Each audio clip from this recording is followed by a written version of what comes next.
এবার প্রথম স্থান আমরা তো আগেই বলেছি 58 পেয়েছে। একজন সম্মানিত বিচারক 20 দিয়েছেন, আরেকজন 1 কম দিয়ে 19 দিয়েছেন, আরেকজনও 19 দিয়েছেন, এই মিলে হয়েছে 58। তোমরা একটা কথা আছে না, সবাই যেটা বলে আল্লাহ নাকি সেটাই বলে, সেই হিসেবে কে হবে তাহলে? তাহলে প্রথম স্থান অর্জন করেছে মাহিন।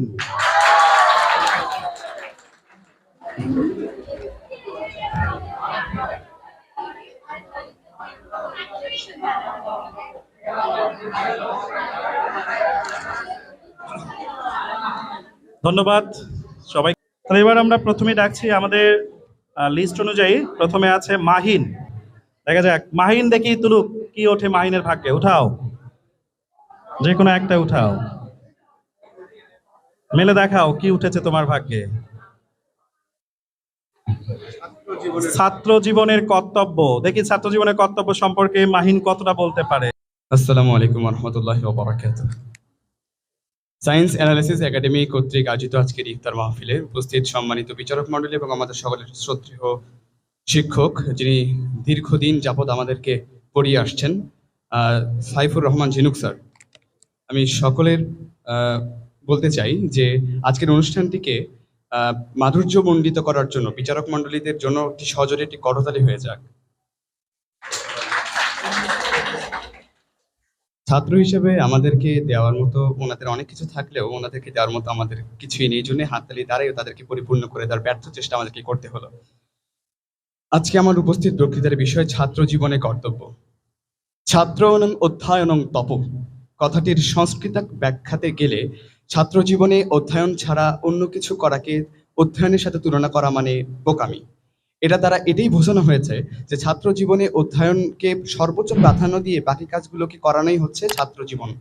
ছাত্র জীবন সুখের জীবন যদি না থাকতো এক্সামিনেশন, এই পরীক্ষার ভয়ে আমাদের যখন অনেকেই আমরা ছাত্র জীবনকে যখন আমরা বলি, ছাত্র জীবন হচ্ছে শিক্ষা অর্জনের একটি জীবন, যেটাতে মানুষ পরিপূর্ণভাবে বেড়ে ওঠার জন্য শুরু থেকে একদম ছাত্র জীবন স্কুল লাইফ প্রাইমারি লেভেল থেকে শুরু করে একদম কলেজ লেভেল শেষে ইউনিভার্সিটি লেভেল পর্যন্ত গেলেও প্রকৃতপক্ষে আমাদের জীবনের প্রতিটি ধাপ আমাদেরকে পরীক্ষার মাধ্যমে আমাদেরকে শেখার মাধ্যমে পার হয়ে যেতে হয়।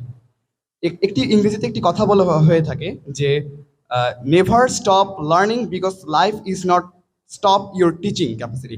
সো জীবন কখন আমাদেরকে শেখানো বন্ধ করবে না, শুধু আমাদেরকেও শেখানো বন্ধ করার কোনো কারণ নেই। আমাদের সকলকে চেষ্টা করে যেতে হবে। ছাত্র জীবনের কর্তব্য নিয়ে বলতে গেলে আমাদের প্রথমত যে বিষয়টি আসে সেটা হচ্ছে পড়া। Read read and read. পড়া পড়া এবং পড়া, যতই পড়িবে ততই শিখিবে কথাটি আমরা আগে থেকে অনুধাবন করলেও বর্তমান যুগে আমাদের এই প্রতিষ্ঠানে আসার পর থেকে আমার মনে হয় পড়াশোনার প্রতি আগ্রহ আমাদের কিছুটা হলেও বেড়েছে। এই জন্য আমি সকলের কাছ থেকে আরেকটি করতালি চাচ্ছি যে সাইফুর রহমান ঝিনুক স্যারের জন্য।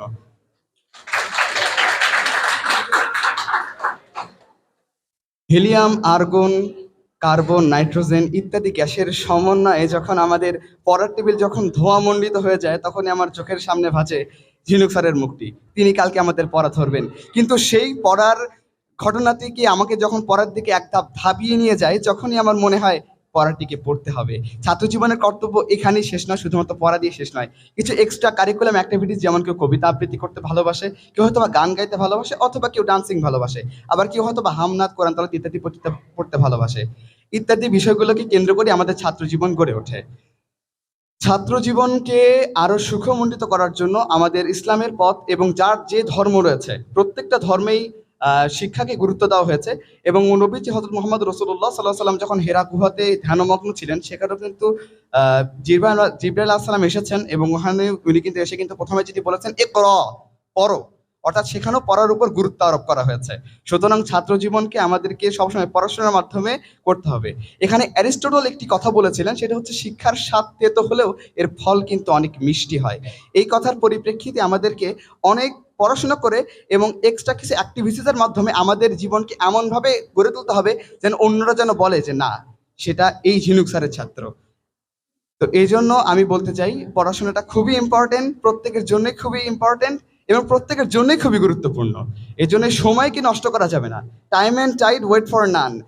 সময় এবং স্রোত কারোর জন্য কখনো অপেক্ষা করে না। এই জন্য আমার সকলের উচিত সময়ের সৎ ব্যবহার করা। আমি কথা বাড়াবো না, সকলের উদ্দেশ্যে আমি আরেকটি করতালি চেয়ে আজকে শেষ করছি। আসসালামু আলাইকুম ওয়া রাহমাতুল্লাহ। ধন্যবাদ মাহিনকে। এ পর্বে আমরা বিচারক মহোদয়ের বক্তব্য শুনবো না, কারণ এটা উপস্থিত বক্তব্য।